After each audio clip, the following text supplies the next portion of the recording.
The clock is ticking on Australia's International Enduro for 2025. Maxi Goats in the AMG will lead them down. Engel with a racy start in the AMG, gets down the inside of the Audi. Goats is wide. He dropped it at turn one. And they're going to battle for this one on the run-up Mountain Straight. Hard to pick who's who at the moment, but they're three abreast. To the Audi, the Victor sandwich, and they're banging doors. It's a 12-hour race, boys. What are you doing? Us to Griffin's Bend. Maro Engel in an amazing position to sweep around the outside, but it'll be Goats who leads them through for Craft Bamboo. What were we saying yesterday about putting the helmet on and flicking the switch, Garth Tander? First corner, first lap, 11 hours and 50 minutes to go, and that looked like it was the last lap of a 5-lap sprint. It happens every year. They say they're going to play themselves in. They're not going to worry about it too much for the first couple of laps. We'll wait for the sun to come up and then we'll get into it. And that lasted exactly 200 metres this year. They got to turn one. Maxi Goats had a moment. It slid through the apex, got a slow run up Mountain Straight, and they went mental. They wanted to take the lead straight away. Did Farfus, Engel, and Ricardo fell 3 wide up Mountain Straight, banging doors within the first minute of a 12-hour race. Are we not entertained already? Worth the price of admission for that sprint up Mountain Straight towards Griffins. And I'm sure there was bodywork banging there. That car in the middle, the Audi, was really getting hammered from both sides. And at that point, Garth, there's not much you can do but try and hold your line. You're getting the aerodynamic push from both sides. Oh, you're much better playing offense than defense when you're in that position and just try and get to the lead. And Goats ultimately gathered it up, got to turn 2 first and took off, and now has a huge gap over the rest.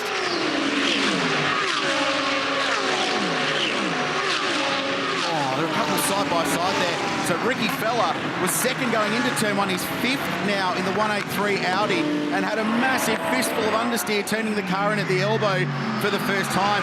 The big winner in all of that stuff going on in the opening lap was Augusto Farfus in the number 32 Team WRT BMW. So he's up 3 spots to second position. At the end of the first racing lap at speed, Maxi Goats leads the 12-hour by 1.5 seconds. Farfus second for BMW, and Chaz Mostert, well, who would have predicted he passed some cars early? The Ferrari up to 3rd.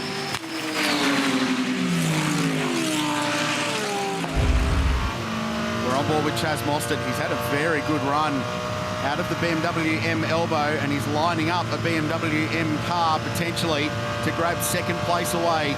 Brazilian Augusto Farfus, who's been here 4 occasions now, is looking feisty. Here goes Mostert down the inside. This for second position, and the Ferrari takes a step forward. Oh, no! Oh, it's the 77 early contender, Maxi Goats, in the gravel trap at Elf Murray's corner, and that will 100% be the first BMW safety car period of the race. How has he got there? He must have arrived backwards, They surely. didn't change tyres. Oh, this is going to be something with safety traffic. Safety car boards and flags, safety car boards and flags. It's the Ferrari. Oh, my goodness. The 26 Ferrari of Will Brown and Maxi Goats. They were battling for position.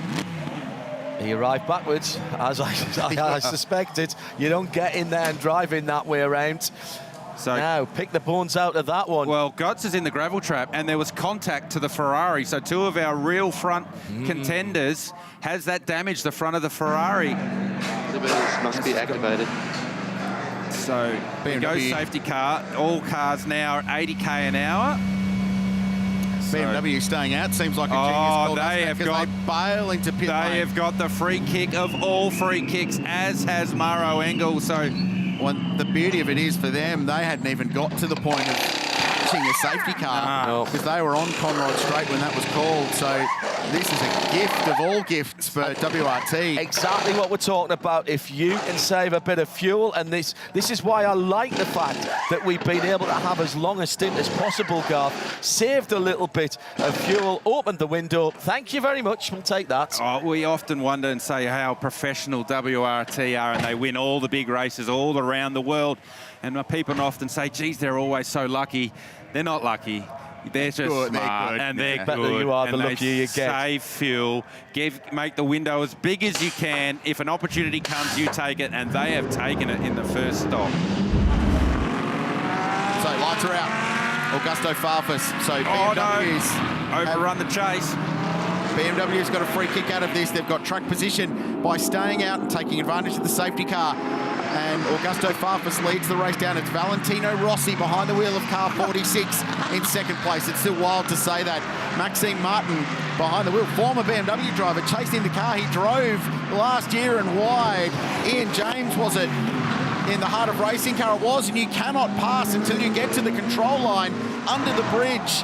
So it's all chocked up in peak hour traffic early in the morning on Mount Panorama, and the field will split as a result. So both BMWs and Maxime Martin in the GMR Mercedes AMG have got massive track position out of this. That 77 car's now a lap behind. They need to wait for the next safety car a little bit later in the race to try and get their lap back. And there's GT4 cars in all of this as well. You actually saw, I was like, why is Maxi Goetz putting his foot on the brake going up Mount Straight? It's because he had to change lanes because of the GT4 cars. Even before they got to the control line, Augusto Farfus bowled a wide at the chase. So as soon as the safety, oh no, one of the McLarens backwards at turn 2 into the wall, the 25 car. Ryan Sorensen. So was there contact as some of the faster cars coming through? Now he's stuck. And this is hard. Trying to, well, yeah, one, actually get reversed with a paddle shift gearbox, and two, you've got to get it up the hill when you reverse out of there. So there we go. He's done a flick turn. And now it's actually damage to the front splitter. Come on. But has he done damage to it? So what happens here? Was it cold tyre? Oh, no. At number 9, Dean Fiore. Contact with Sorensen turns him around. Race control don't like that. No, not at all. Fast class car gets caught up with a slow class car. And this, just to unpick, was what was going on the restart, because you cannot overlap until you get to that control line. And Ian James had a big overlap, and he got that track position in the 27 car, ran it wide at Elf Murray's corner, and then no one could get by until they got to that control line. So they're all choked up there. It's like trying to merge onto the freeway and everyone doing it badly. Here's this moment with Lowndes and Shute, and I think Lowndes thought that Shute was just going to back out of that one. He was not. And luckily CL's done a lap or two around here, so he was in the right spot, and there was actually a bit going on behind there. Yeah, so there you go. There's one around, and there's that James that went around. It was Kenny Habul that was trying to get up the inside of Ian James. So here we go on board Liam Talbot. Kenny Habul right in front of us. Kenny's going up the inside of James. Just touch, and around James goes. So that was one of those sort of indecisive ones. No, you go, no, you go, no, you go. And that's like... You both end up crashing. In the end, you're both crashing. Kenny would have been better off just jamming it in there, and they would have been side-by-side contact, and James wouldn't have gone around. Now, GMR need to take this drive-through as soon as they can, because with all that drama that was going on the restart with Ian James and checking everybody up, the 3 leading cars... Lowndes. He's got an issue. Tyre. Oh, no. Left rear. Well, if it's going to happen, and Gilles Gounon will tell you this from when he won the race in 2020, do it just before you get to pit lane. He's put, like, the pit lane's right there. Where's he going? Where are you going, Craig Lowndes? He's stopping. He's got more problems than just a tyre. Yeah, so there's been a significant failure, but wouldn't you drag it back to the lane? And positive he was just coming out of the chase there. He was, absolutely. That's under the Spares Box bridge. Kenny with that 15-second. Oh, big contact. One of the McLarens has gone around. That's at Skyline, and it's parked right on the S's. That's a dangerous part of the racetrack. How has he got there? Ryan Sorensen has had a very... Safety car boards and flags. Oh, no, it's one of the Audis, so there's been contact. It's the 44, Marcel Zalua. And that's the Pro-Am leader as well, and that's big damage on the right rear. So 2 class leaders, Krillsy, coming together. You're shaking your head. We were just saying nearly 10.5 hours to go, and it's just got a little bit spicy. Second BMW safety car of the race, 10 hours and 21 to go, so just an hour and 38 in. And that's that Audi won't go again. The McLaren definitely won't go again today. Ryan Sorensen behind the wheel of that car on his Maguire's 12-hour debut. What a debut it's been too for Sorensen. Caught up at their first lap restart, and then now contact. Well, we assume contact between the 44 and the 25. So here we go. Zalua coming up on Sorensen for the run. The sky. Oh no! He's dropped it by himself, and Zalua was collected. How's your look there? Oh my goodness me. The Belmont Racing Audi just caught up in someone else's accident. The damage on the Audi from hitting the wall rather than even being hit by the... Well, that was trying to thread the needle there exactly. and couldn't get it done.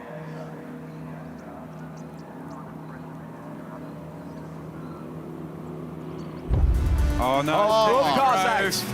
Oh, Stephen Grove Safety car in boards the and flags. AMG GT3. There's a bit of coming fire downhill. under the left front as well, where something's caught, something hot, and that is just starting to lick of flame there behind the left front Pirelli, and that's up at the top of the mountain, well, just over the top of the mountain, that's actually, Garth. over Skyline, the run through the S's down to the dipper, and you can see that fire that's on the exhaust. So something is touching the exhaust that shouldn't be, but heavy contact. And sounds expensive. That was just the door opening as Now well. the car's rolling, so Not anymore, it's in the wall. No, it's been against the wall. I reckon that corner was already needing replacing anyway, but real shame for this team. They're running the strategy with getting Stephen Grove the bronze, and he looks a bit ginger, so it's been heavy contact for Stephen Grove at the top of the mountain. How has he ended up there? That car's been on the ground. There's witness marks on the tarmac. That's been on the ground a ways further back. This is it, looking out the back of Stephen Grove's AMG Mercedes and Kenny Abul up the inside. I mean, that's as near a car has gone to going over the wall there that has ever happened.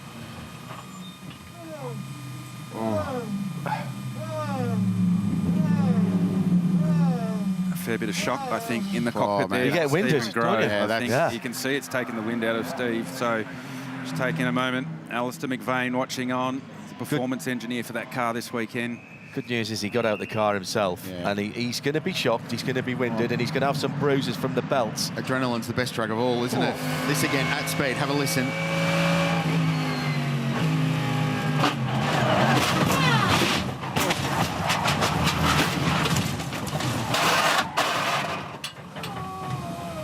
I mean, that's just exhaling. That's involuntary. Yeah.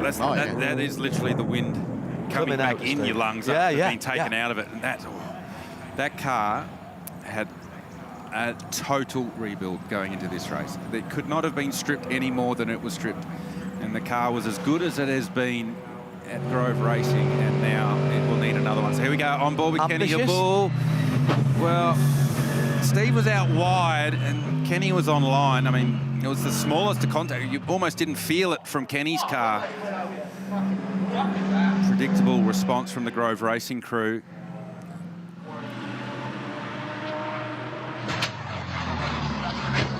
And at least for the moment, it's ended there, David.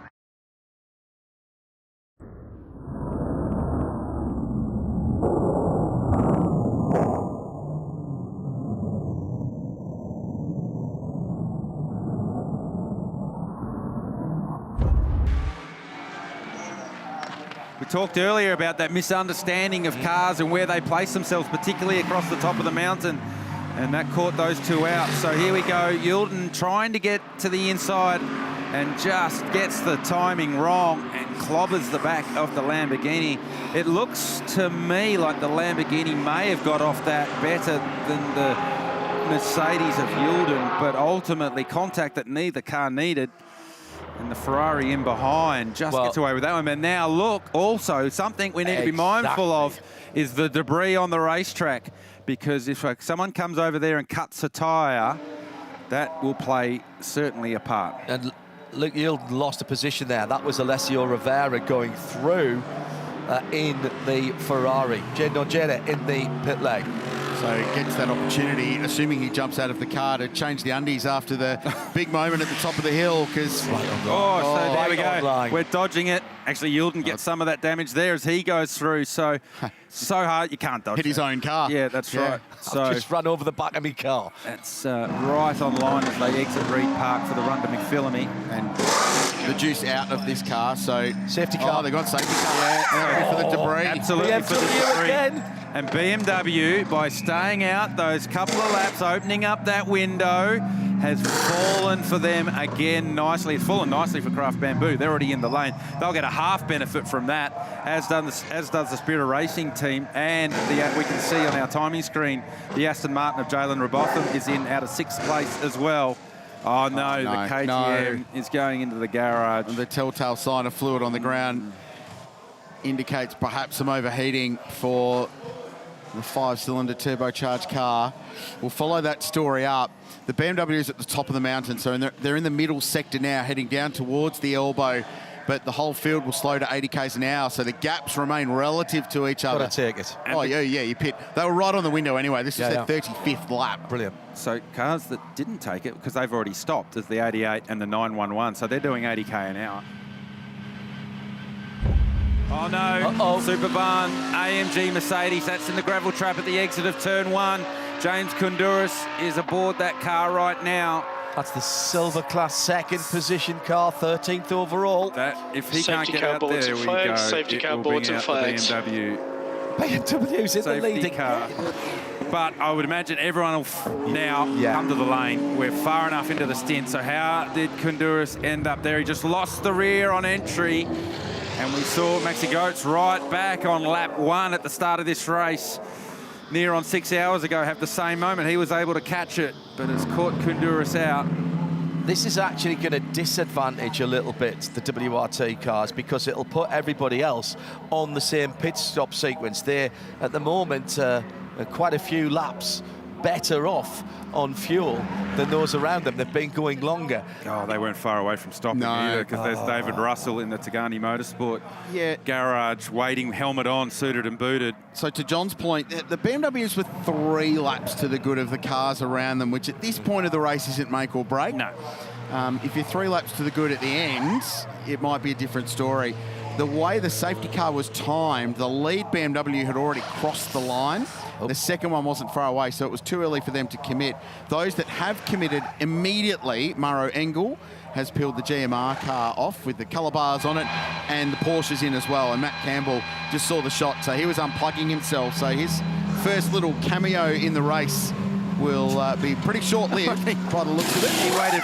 Oh no, he's staying in. There was some unplugging going on, but he's decided to stay in the car. So it'll be a longer-lived cameo for one of our nominees for the GOAT.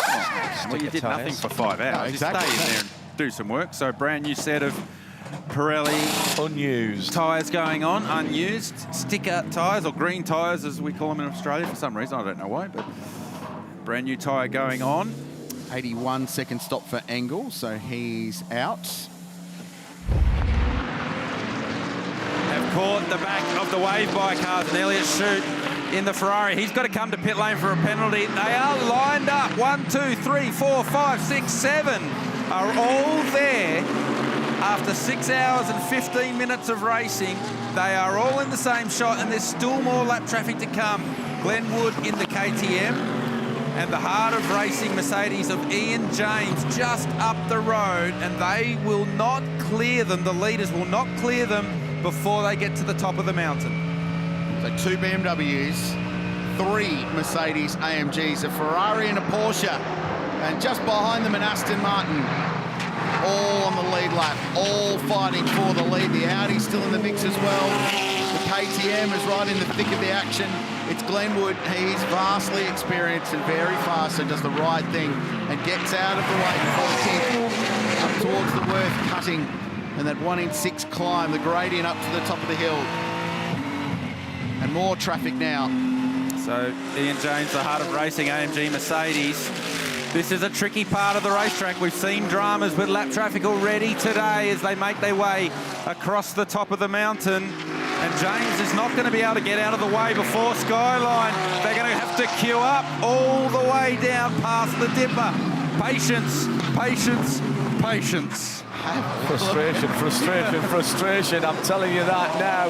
This is, what have we got here? How many cars is in that line now? Oh no. And now it's a GT4 car as well that's just come out of the pit lane. They basically stopped at the turning point. So now it's a drag race. Now it's a Engel had drag to put the race. handbrake on to get his thing stopped. They're all so checked up.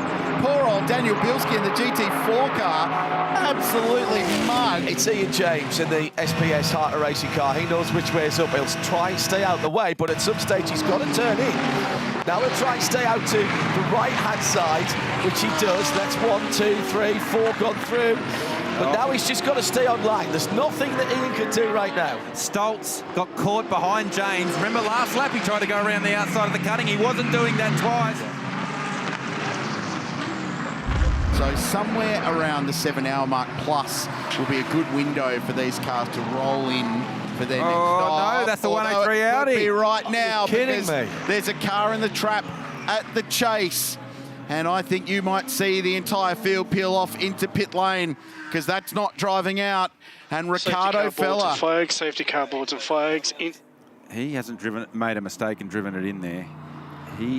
There's clearly something going wrong with that car. Remember, right back to the start, there was contact, and Ricardo Fella reported there was damage to that car.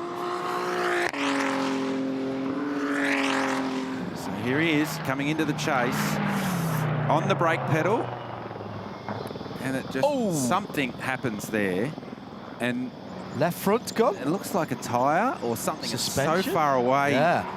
to actually diagnose exactly what it was, but clearly a failure, and that car has found itself. If it was a tyre letting go, he'd still be able to turn.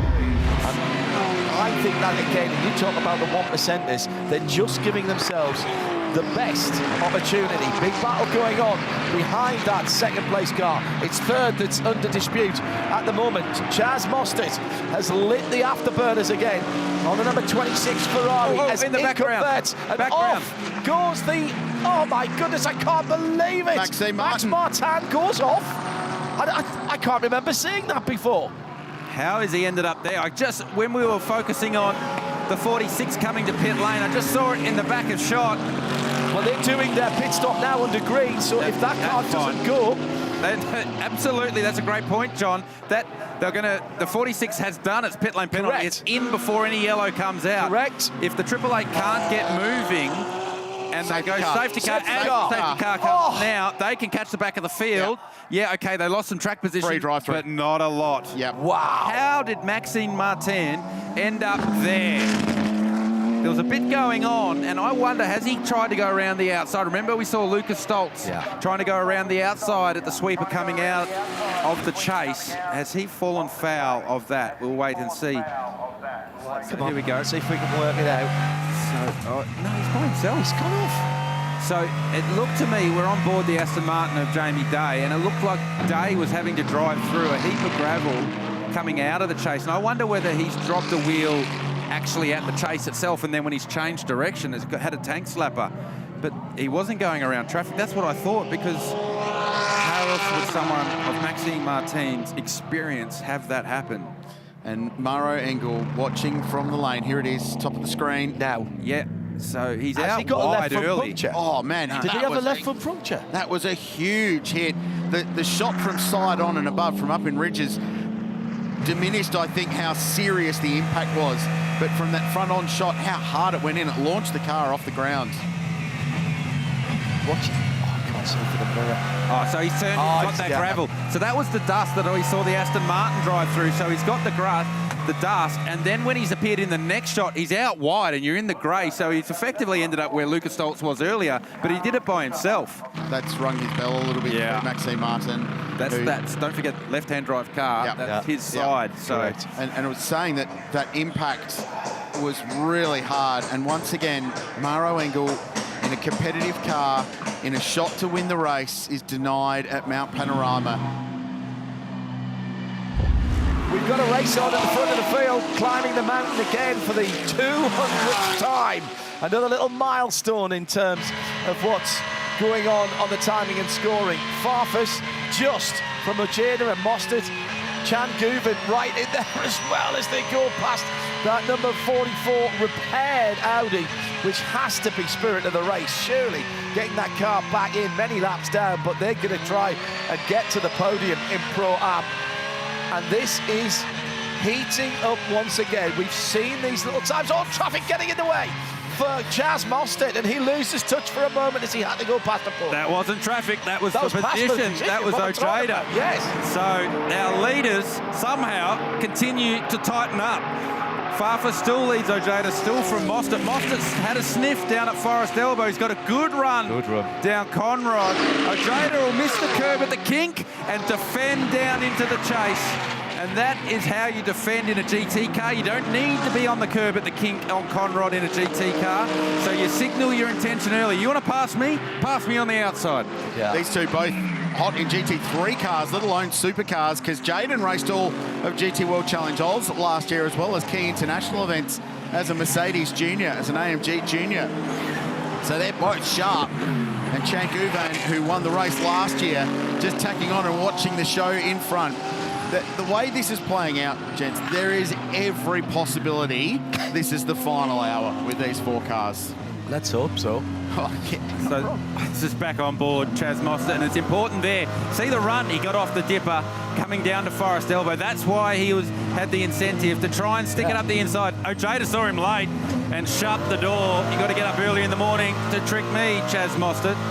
And then that run down Conrod and that battle into the chase was epic to watch. Matt Campbell is just a watching brief now. Oh, sorry, and Shane Guven, it will be Matt Campbell for the run home. Just a watching brief back and forth. It's probably not a bad idea just to give these guys a bit of room right now.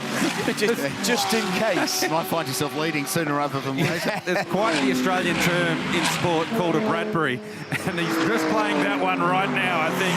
Dan Shane Guven. Brown just needs to keep the pressure on as he does, leaving the chase. Picarello defends. Brown was gonna send it, but Picarello ripped the stamp off. Said, no, you don't. That was the Jules Gounon move from earlier on, where he went left, right, left again, but they couldn't get the cutback coming out of Elf Murray's corner to get it up the inside at T1. That's magnificent stuff. There's a lot of trust between those drivers. Brilliant stuff. Now, not so much in the last hour. Fair point. Yeah. Yeah. 3 hours and 30 minutes on the nosy. 2 more pit stops for some of the field, 3 for the 2 at the very front.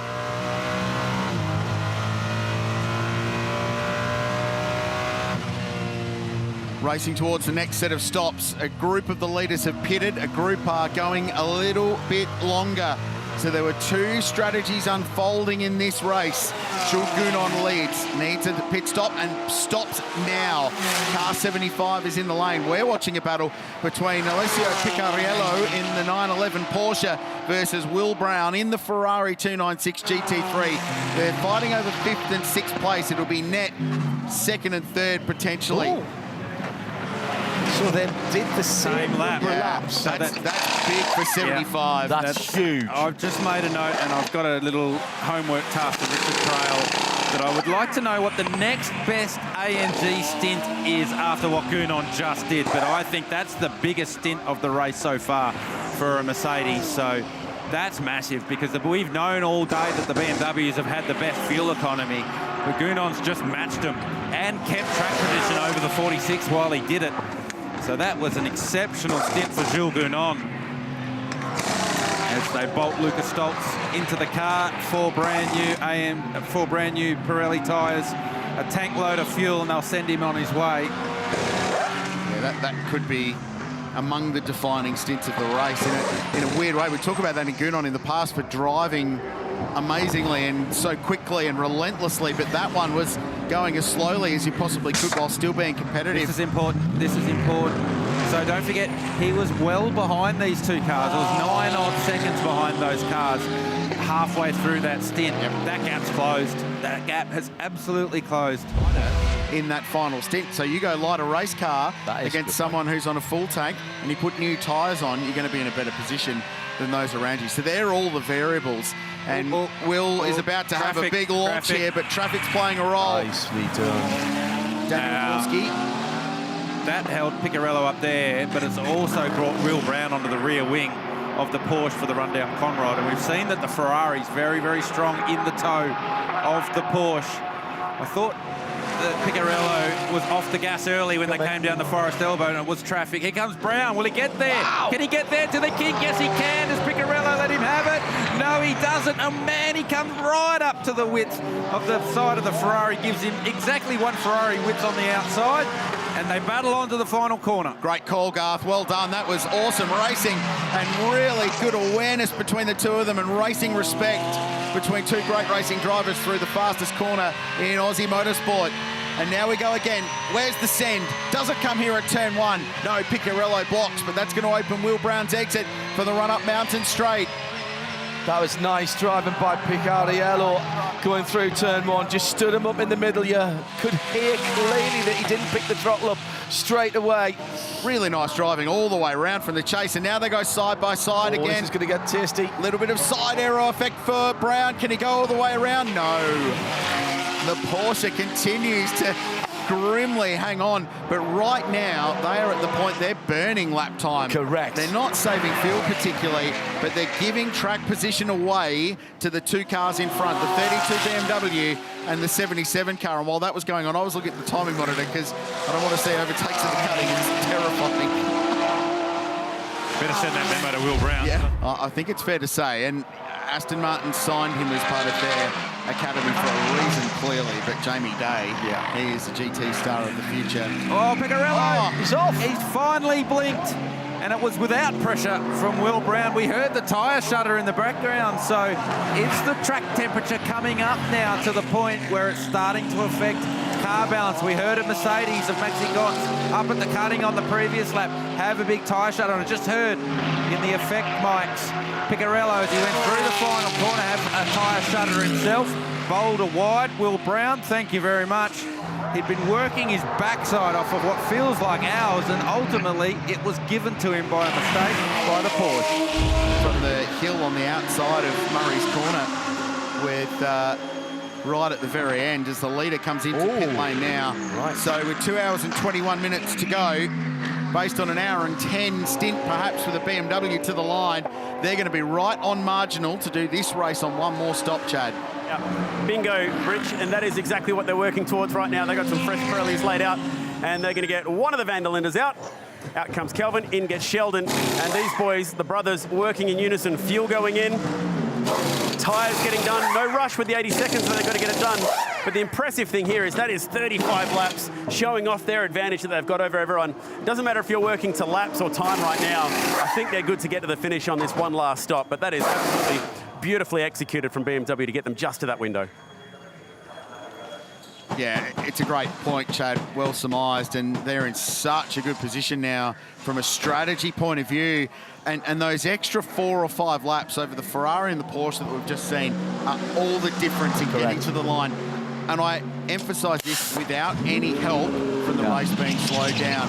If there is a caution at some point, it changes the game completely. Yeah, but less so for this car because it doesn't really matter what happens. They've got flexibility. So this car, the 75 and the 46 have got the most flexibility. Exactly. Should a safety car fall or should it not fall and we remain green for the remaining 2 hours and 20 minutes, they're the three that can do it. If there's a safety car, it might bring more cars into the game, but ultimately they've ticked a box now, getting to this point here. Sheldon van der Linde rejoins in third position. The 2 cars ahead have yet to make their stop, but he's well ahead of Lucas Hart, who's heading up Mountain Straight now. So he's at least held on to the gap that he had before pitting.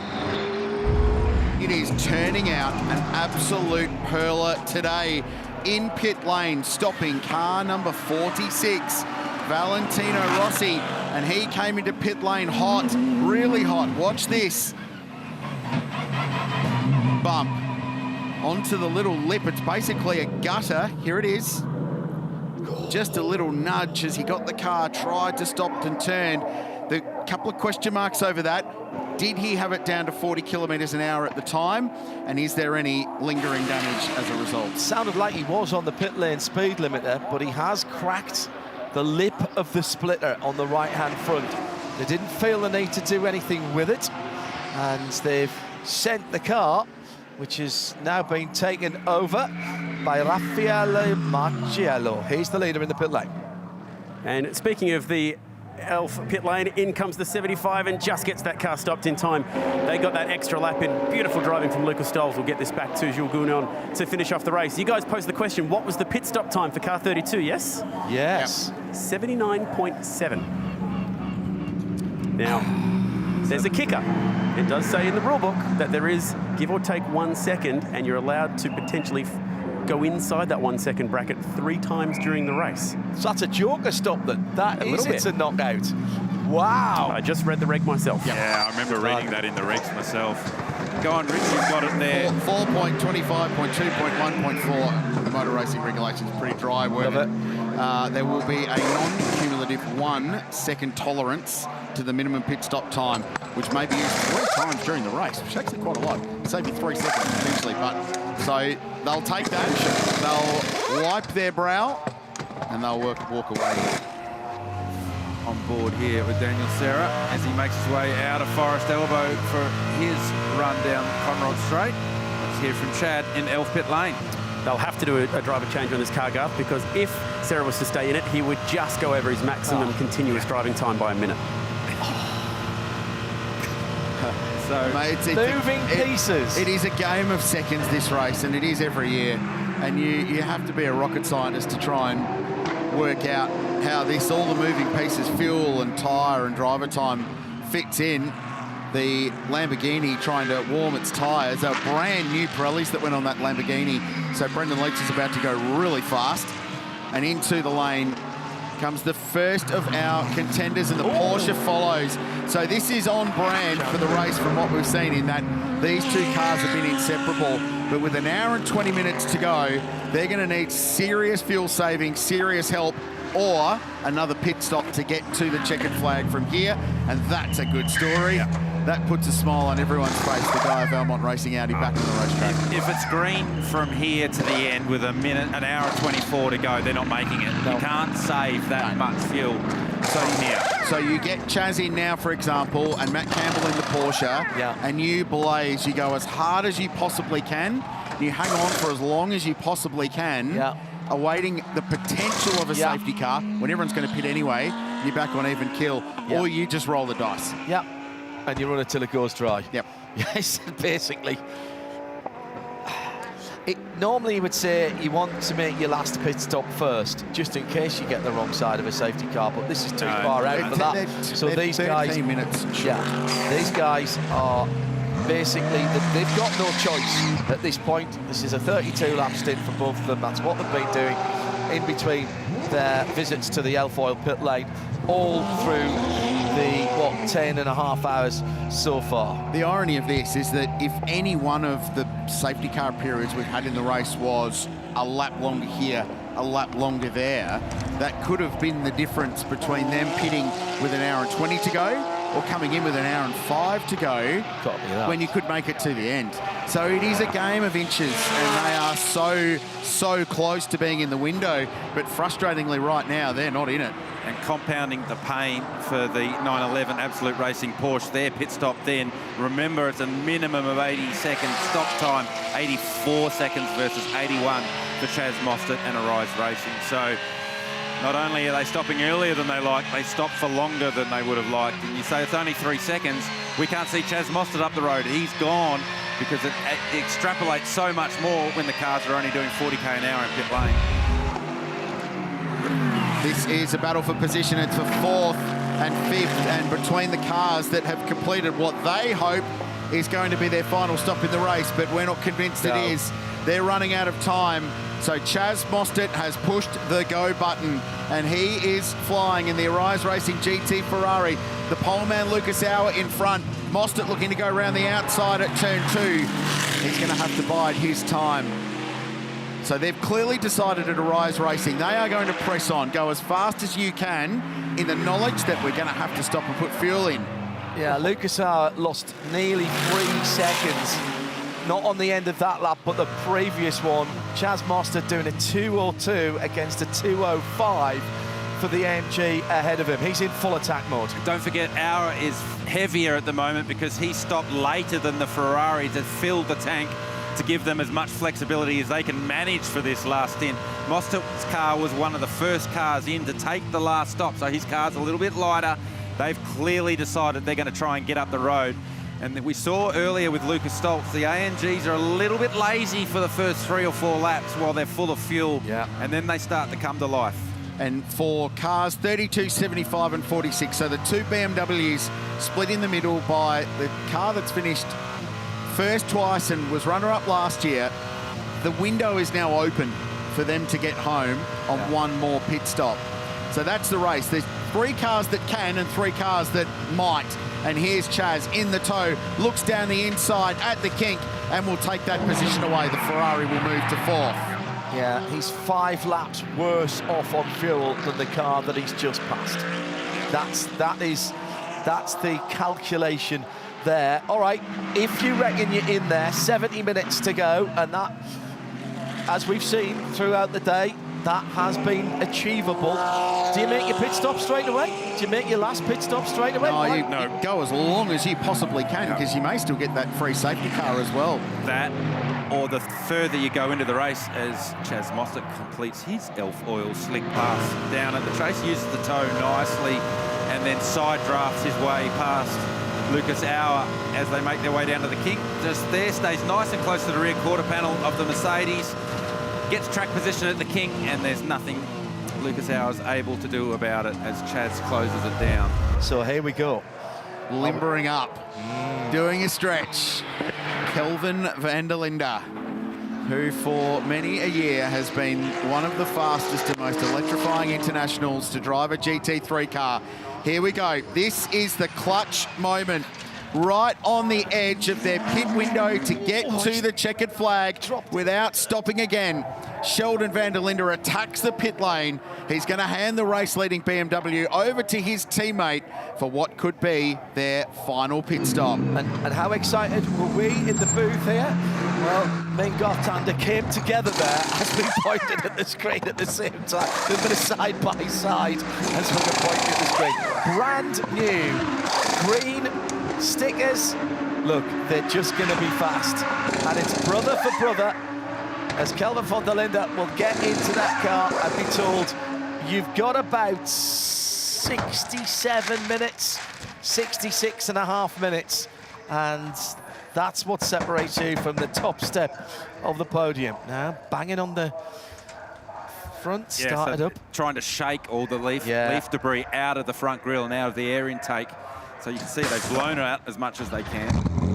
Pretty fat with fuel now. But I don't think it'll be completely full.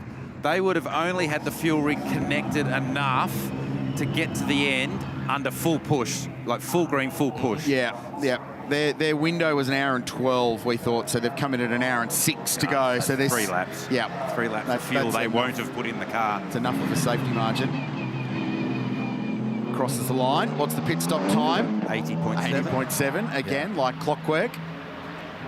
And out he goes. And there is Chaz Mostert. So this is what we were talking about with the Ferrari that's going to have some overlap here and be up to speed. But Kelvin will make this quite difficult for Chaz Mostert, who now finds himself in 4th place. So Lucas Stoltz has gone through. 75 assumes the lead. Pit stop still to come. It's looking even better for the Mercedes AMG at the moment. If they can go a little bit further, their economy isn't as good as the BMW, but they're in a really good place. And then we think the last car to stop will be car 46, which is Raffaele Marciello behind the wheel of Valentino Rossi's BMW Team WRT entry. When we were talking about the variety, I actually gave the BMW 2 extra cylinders and put it in a V. It's a straight 6, of course it is, in the M3, not a V8. Thank you, Punishlessness, for reminding me of that. Car 75's got some fresh Pirellis to go, just in case they might get a late race safety car. Then it'll be up to the 32 to make the decision. Stay out or give up the track position. And the key point about that is there's no 80-second minimum. It's as fast as you can change those 4 Pirelli tyres. Here we go again for the lead. And this time, van der Linde backs out of it, but he's not making it easy for Chaz Mostert. He goes wide, he's on the turn there for a moment, and that's what Garth Tander was saying. Do you risk what you have when you really don't need to. The team will have been going bonkers there as he was kicking up dirt coming out the chase car. I've been Kelvin van der Linde's teammate many, many times, and I've watched him drive race cars, and I've sat there with the radio on, listening to him, disregarding radio calls, and he did not need to do any of that. Just open up the steering, let Chaz go. You don't need to fight back here. We saw a car crash there today on the outside of exiting the chase. So on board here with Chaz. Chaz, he's got less to lose, so send it. See what you can do. He sent it all right, but he got it stopped nicely. It was a really good job. But Kelvin didn't need to do the crossover and try and come back around the outside. Here comes Mossad to the lane. Yeah.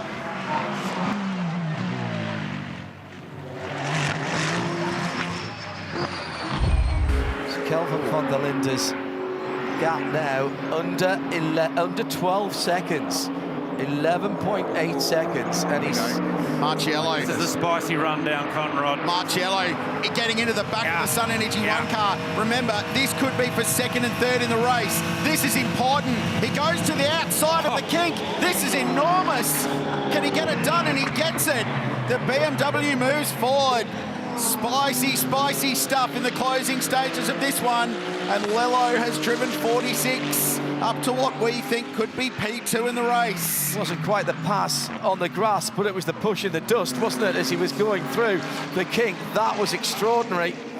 Elfoyle's slick move for sure there, and that might be the second step on the box. And a 1-2 for BMW and for WRT, but one thing we know, gentlemen, is that Jules Gounon, he's not going to let that lie. And he's got a good run out of turn 1 as well, so the Mercedes with its bottom end grunt and torque drags it up the hill. A little bit of aero assist on the run up to turn 2, but I think from that point, Raffaele has the position locked away, and he'll go after Lucas Auer now, and the BMW does have a straight line speed advantage, so see what he can do. We think Craft Bamboo are limping this car home. They're going to run out of fuel.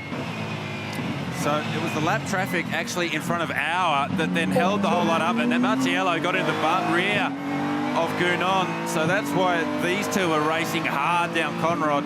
They chased each other all the way across the width of the track. Gounon wasn't letting him through there as they got past the lap traffic. Then they went to the other side. So Marciello said, fine, I'll just go to the other, back to the outside again. Drops 2 wheels on the dirt to the turn into the kink at Conrad. I've never seen that one before.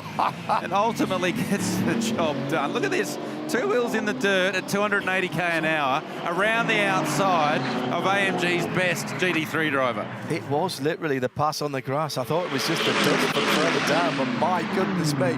Well, stop the phone calls. Stop writing in. That is the Elfoyle slick pass in the race right there. And that meant something to everybody in there, including Hodson Boss in the white shirt in the pit lane box. Wow. To the pit lane comes Absolute Racing. So like the Ferrari, they got a couple of extra laps out of the 911 GT3R, but ultimately they're 16 minutes short plus a lap or 2, and Matt Campbell will have to sit there while they fill the tank on the 911, and then 80 seconds will disappear.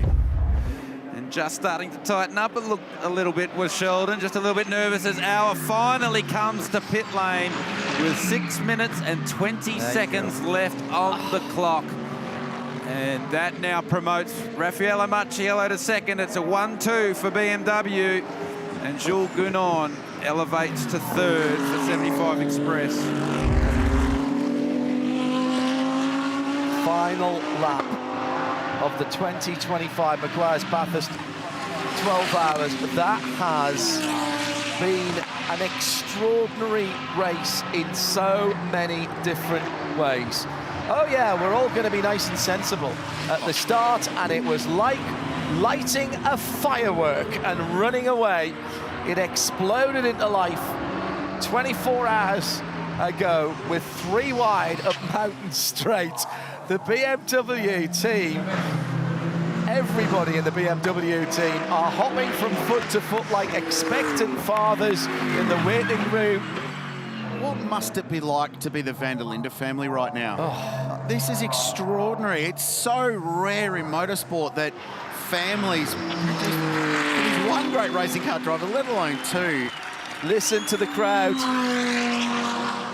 That is genuine, no piped effect here. This is a second best ever crowd at Mount Panorama. The corner work is getting in on it as well. They know they've seen something special. It's an audience here from the volunteers and everyone who's come to camp and come to watch that knows motor racing and knows what they have been watching is something quite extraordinary in terms of the brand, the race, the battles, and the scrap for the podium positions. Winning this race is one thing, Richard Crail.